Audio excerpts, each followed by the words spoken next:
AP ఉప ముఖ్యమంత్రి కొణిదెల పవన్ కళ్యాణ్ చిన్న కుమారుడు మార్క్ శంకర్ సింగపూర్లో తన విద్యాభ్యాసం కొనసాగిస్తున్నారు. సింగపూర్‌లో స్కూల్‌లో చదువుతున్న మార్క్ శంకర్ అక్కడ ఆ స్కూల్‌లో అగ్ని ప్రమాదం చోటు చేసుకుంది.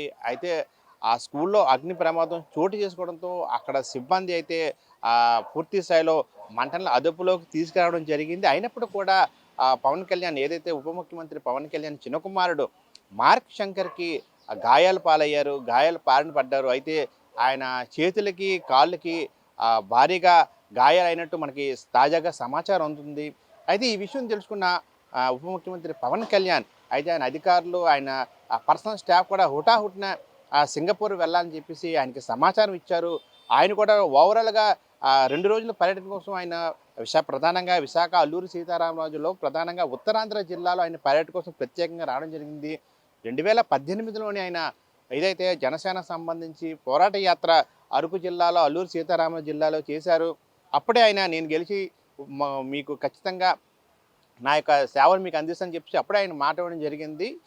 ఇప్పుడు ముఖ్యమంత్రిగా ఆయన పదవీ బాధ్యత చేపట్టిన తర్వాత 2 సార్లు అల్లూరు సీతారామరాజు జిల్లాకు రావడం జరిగింది. గతంలోనే ఏదైతే ప్రధానంగా గిరిపుత్రులు సరైన రహదారులు లేక జనరల్ వసతులు, మౌలిక వసతులు లేక, రహదారులు, మంచినీరు లేక చాలా ఇబ్బంది పడుతున్న తరుణంలో ఎంతోమంది గిరిజనులు డోలీ మూత ద్వారా తమ ప్రాణాలు గాల్లో కలిసిపోయిన పరిస్థితి. అట్లాంటి వారికి విముక్తి కలిగించాలి, డోలీ మూత అన్నది ఉండకూడదని పూర్తి స్థాయిలో ఆయన దగ్గరున్న శాఖల ద్వారా ప్రత్యేక నిధులు మంజూరు చేస్తూ ఏదైతే గిరిపుత్రులకు మాట ఇచ్చారో ఆ మాట ప్రకారంగా గత ఏడాది డిసెంబర్లో రావడం జరిగింది. మరొకసారి ఇప్పుడు అల్లూరు జిల్లాకి ప్రత్యేకంగా ఆయన టూర్ 2 రోజులు షెడ్యూల్ కూడా ఆయన రావడం జరిగింది. నిన్న 7వ తారీఖు తెల్లవారుజామున 8 గంటలే విశాఖ ఎయిర్పోర్ట్ నుంచి నేరుగా ఆయన అల్లూరు సీతారామరాజు డుమ్రిగూడెం మండలానికి రావడం జరిగింది. అక్కడ పలు అభివృద్ధి కార్యక్రమాలకి 1000 కోట్ల పైన అభివృద్ధి కార్యక్రమాలు, ప్రధానంగా రహదారులకు ఇబ్బంది పడుతున్న వారి కోసం, రహదారుల కోసమే కేవలం 1000 కోట్ల నిధులు మంజూరు చేశారు ఉప ముఖ్యమంత్రి పవన్ కళ్యాణ్. అయితే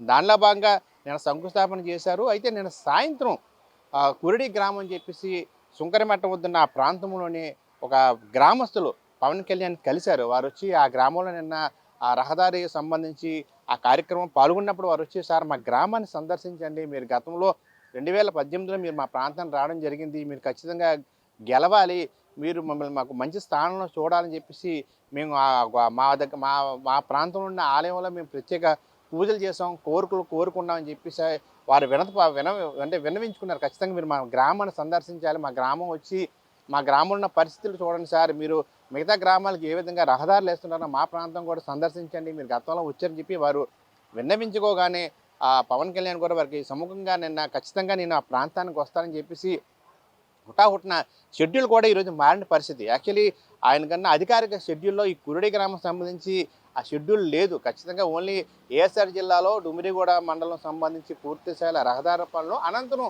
ఈరోజు 8వ తేదీన ఏదైతే సుంకరమెట్ట ప్రాంతంలో ఒక ప్రాజెక్ట్ సంబంధించి ఒక శంకుస్థాపన సంబంధించిన ఒక ప్రాజెక్ట్ సంబంధించిన ప్రాజెక్ట్ సంబంధించి అఫీషియల్స్ అధికారికంగా షెడ్యూల్ ఉంది. అయితే నిన్న వచ్చి ఆ గ్రామస్తులు వారు విన్నవించుకోగానే ఖచ్చితంగా షెడ్యూల్ కూడా హుటాహుటిన మార్చిన పరిస్థితి. అయినప్పటికీ కూడా తన కుమారుడు గాయాల బారిన పడ్డాడు. ఇబ్బందికరమైన పరిస్థితి, అంటే ఊపిరితిత్తులో కూడా పొగ వల్ల ఇబ్బందికరమైన పరిస్థితుల్లో తన చిన్న కుమారుడు ఉన్నాడని తెలియగానే ఉప ముఖ్యమంత్రి పవన్ కళ్యాణ్ అయితే తీవ్ర దిగ్భ్రాంతికి లోనైనట్టు మనకి తాజాగా సమాచారం ఉంటుంది.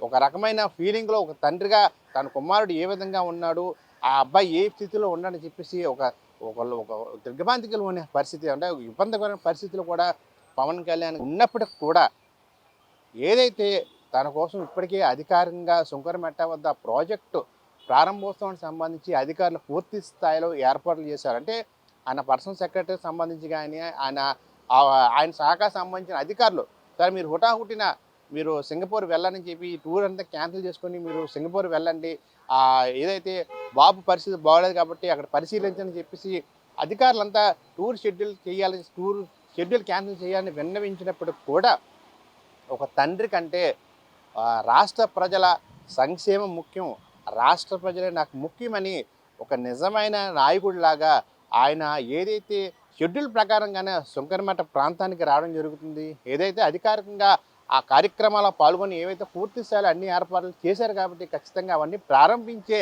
నేను మిగతా టూర్ క్యాన్సిల్ చేసుకొని వైజాగ్ ఎయిర్పోర్ట్ చేరుకొని అక్కడ నుండి హుటాహుటిన నేను నా ప్రయాణం సింగపూర్కి వెళ్తానని చెప్పేసి అధికారులు కూడా ఆయన మాట ఇవ్వడంతో స్థానిక అధికారుల నుంచి కానీ లేకపోతే స్థానిక జనసేన నాయకులు కావచ్చు, లేకపోతే ఉమ్మడి పార్టీ నేతలు కావచ్చు, కూటమి నాయకులు కావచ్చు, లేకపోతే ప్రధానంగా ఆ గిరిపుత్రులంతా కూడా ఆనందం వ్యక్తం చేస్తున్నారు. అంటే ఒక తన కుమారుడికి గాయాల పాలై ఇంత పరిస్థితుల్లో ఉన్నా కూడా ఒక తండ్రిగా ఆయన కుమారుడిని చూడాలి. ఖచ్చితంగా ఎవరైనా అట్లాంటి పరిస్థితి వస్తే కుమారుడికి కుటుంబానికే ఆ ప్రథమ స్థానం ఇస్తే ఈ రోజుల్లో గ్రామం కోసం తెలుగు ప్రజల కోసం ఆయన ఇచ్చిన మాట మీద నిలబడి మా గ్రామాన్ని సందర్శిస్తున్న అనగానే మేము ఆనందానికి లోనవుతున్నామని చెప్పేసి కూడా స్థానిక ప్రజలు ఒక రకమైన ఆనందానికి లోనవుతున్న పరిస్థితి. గిరిపుత్రులకైతే వారి ఆనందాన్ని చెప్పలేని పరిస్థితి. ఎందుకంటే వారే ఖచ్చితంగా మా ప్రాంతానికి రారేమో, వాళ్ళ అబ్బాయికి ఇట్లా జరిగింది కాబట్టి మా ప్రాంతాన్ని సందర్శించరేమో అనే ఒక అనుమానం, ఒక ఫీలింగ్లు ఉండేటప్పటికే వారికి సమాచారం అందింది. ఖచ్చితంగా పవన్ కళ్యాణ్ గారు మీ ప్రాంతాన్ని సందర్శిస్తారు, ఖచ్చితంగా ఈ ప్రాంతం నుండి వెళ్తారని చెప్పి అధికారులు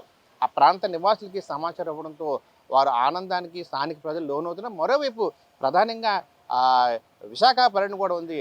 ఈరోజు పవన్ కళ్యాణ్ టూర్ సంబంధించి మన షెడ్యూల్ చూస్తే 8వ తేదీన ఉదయాన్నే సుంకరమట్ట ప్రాంతంలో ఒక కార్యక్రమం ప్రారంభోత్సవంతో పాటు ఇకో టూరు డెవలప్మెంట్ చేయాలి, ఇకో టూర్ సంబంధించి దాన్ని విస్తరించాలి అనే ఒక సదుద్దేశంతో మధ్యాహ్నం 3 గంటలకి విశాఖలోని జూ పార్క్ ఆయన సందర్శించాలి. జూ పార్క్లో ఉన్న అధికారులతో క్యూరేటర్తో ఒక ప్రత్యేక సమావేశాన్ని ఏర్పాటు చేశారు. అటవీ శాఖ అధికారులతో ఆయన సమావేశం ఏర్పాటు చేశారు. పూర్తి స్థాయిలో ఇకో టూరిజాన్ని ఏ విధంగా డెవలప్మెంట్ చేయాలి, ఎక్కువగా పర్యాటకులని ఏ విధంగా మనం ఆహ్వానించాలి, పర్యాటక పరంగా ఎటువంటి కార్యక్రమాలు చేస్తే ఇతర రాష్ట్రాల నుంచి కావచ్చు, లేకపోతే ఇతర దేశాల నుంచి పర్యాటకంగా మన రాష్ట్రానికి రావడం అవకాశం ఉంటుంది. ప్రధానంగా విశాఖపట్నం జూ పార్క్ సంబంధించి ఏ విధంగా అభివృద్ధి కార్యక్రమాలు చేయాలి, టూరిజాన్ని ఏ విధంగా ఇకో టూరిజం డెవలప్మెంట్ చేయాలని చెప్పేసి అధికారులతో ఉన్నత అధికారులతో ఒక సమీక్ష కూడా ఆయన ఏర్పాటు చేశారు. పూర్తి స్థాయి షెడ్యూల్ కూడా ఉంది. అదేవిధంగా ఈ రోజు రాత్రి కూడా ఆయన హోటల్లో బస్ చేసి మరొక 2 రోజులు కూడా ఉండే అవకాశం ఉందని చెప్పేసి ఆ కూటమి నేతల నుంచి మనకి సమాచారం ఉంది. అయినప్పటికీ కూడా తాజాగా ఆయన కుమారుడు గాయాల బారిన పడడంతో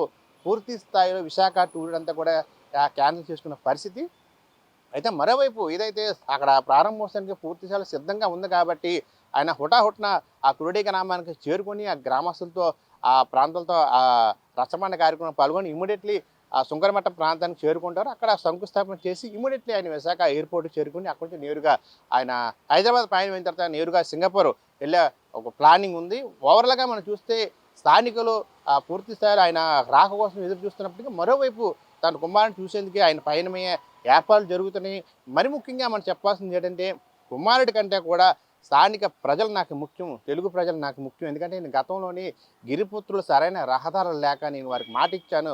వారు చాలా ఇబ్బందికరమైన పరిస్థితి. నిన్న కూడా ఆయన ప్రధానంగా మన సభలో చూస్తే మీరు ఎవరు కూడా కూటమికి ఇక్కడ అన్ని ప్రాంతాల్లో కూటమి భారీ విజయాన్ని అందుకుంటే అల్లూరు సీతారామరాజు జిల్లాలో మీరు వేరే పార్టీకి గెలిపించడం జరిగింది. మాకు మీరు అవకాశం ఇవ్వకపోయినప్పటికీ, మీరు మాకు ఓటు వేయినప్పటికీ కూడా మేము మీ ప్రజల సంక్షేమం మాకు ముఖ్యం, ఓటు ముఖ్యం కాదు. మీరు సంతోషంగా ఉండాలి, మీకు మౌలిక వసతులు కావాలి. ఖచ్చితంగా మేమైతే మాట ఇచ్చామో మేము ఓటు కోసం మీరు రాజకీయం చేయట్లేదు, ఓటు కోసం చూడట్లేదు, అందరూ మాకు ముఖ్యం అని చెప్పేసి మీ ప్రాంతంలో మాకు ఎమ్మెల్యే లేరు, మీ ప్రాంతంలో మాకు ఎంపీ లేరు, అయినప్పటికీ కూడా మీ సంరక్షణ మీ యొక్క మౌలిక వసతులు మాకు ఇంపార్టెంట్, మీ యొక్క బాగోగులు మాకు ఇంపార్టెంట్ అని చెప్పేసి ఆయన ఒక నాయకుడిగా, నిజమైన పరిణితి చెందిన నాయకుడిగా అక్కడ సభలో మాట్లాడడంతో స్థానిక గిరిజనులు కావచ్చు, స్థానిక ప్రజలు కూడా ఒక సంతోషమైన లోనయ్యారు. మనం ప్రస్తుతంగా మనం డైరెక్ట్గా మేము లైవ్లో చూసిన ఆ ప్రజల్లో కూడా ఒక ఆనందానికి లోనయ్యారు. ఎందుకంటే మేము గెలిపించినప్పుడు కూడా ఆయన మా కోసం ఇంత కష్టపడుతున్నారని చెప్పేసి